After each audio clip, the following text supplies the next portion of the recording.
is the new Mercedes-AMG E63 S, a car that in recent times has had a bit of an identity crisis.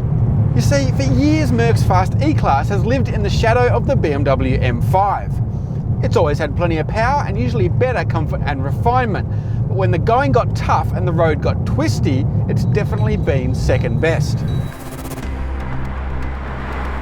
This clearly bothered AMG, as each successive model, first the E55 and then the E63, became progressively sharper and more capable, until we got to the W213. This was a huge step forward, a genuine four-door supercar, capable of 0 to 100 in just 3.4 seconds. Trouble is, that speed came at a cost. Let me explain.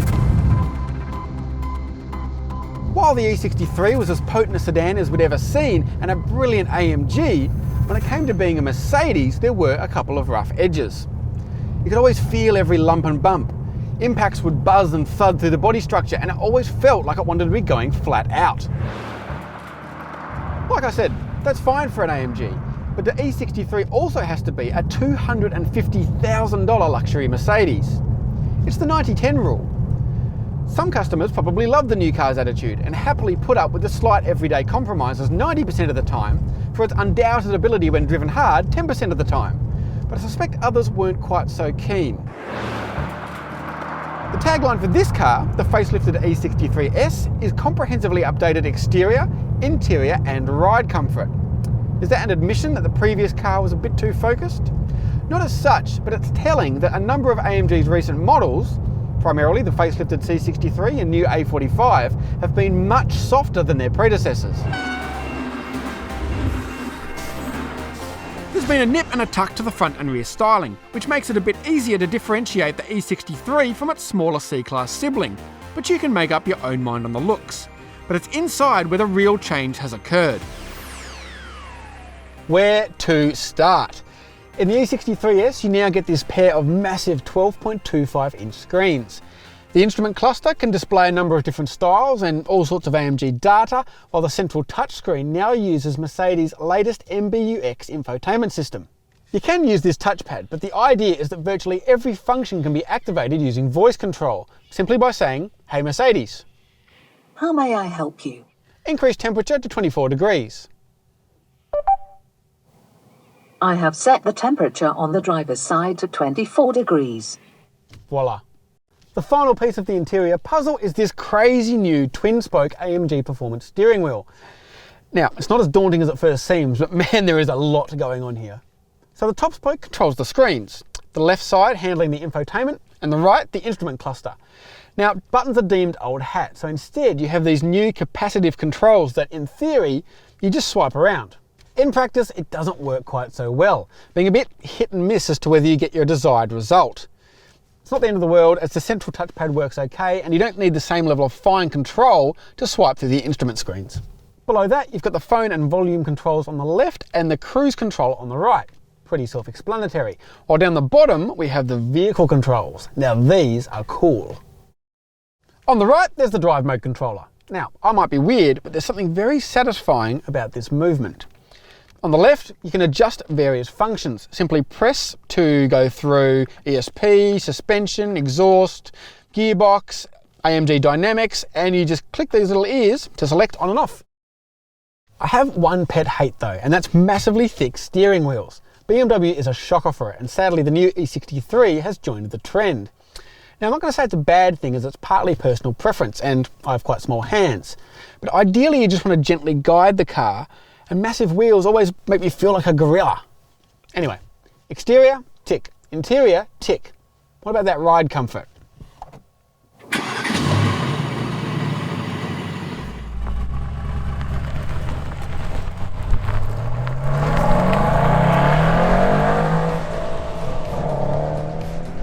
It doesn't take long to realise strides have been made.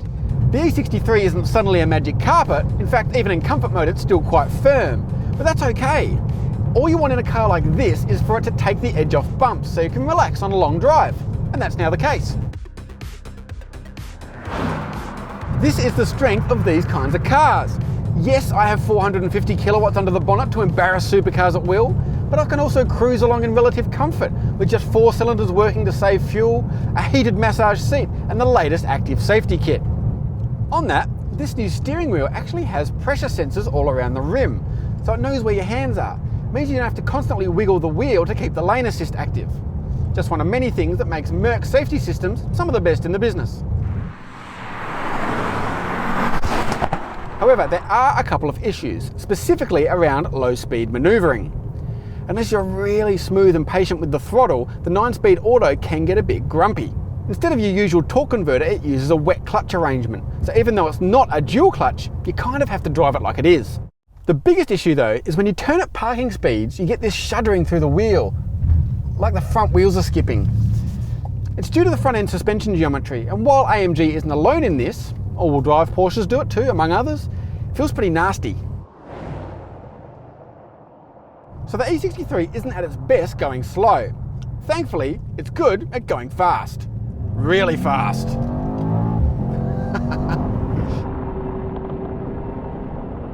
Theoretically, you can adjust the drive mode according to how hard you're going to drive. But let's skip the preamble, shall we? I'm going to stick it straight in race mode for maximum drivetrain response. New suspension tune means dampers in Sport Plus is fine. Gearbox in manual, Sport ESP, off we go.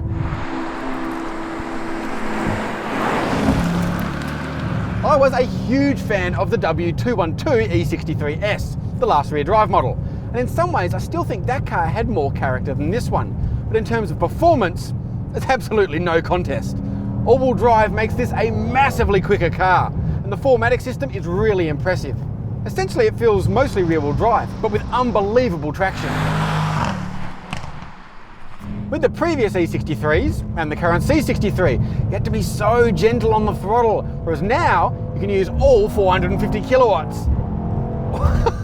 The results are absolutely ridiculous.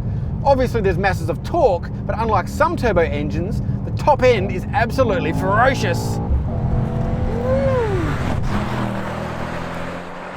Doesn't quite sound as angry as some prior AMGs, but you can hardly complain about this.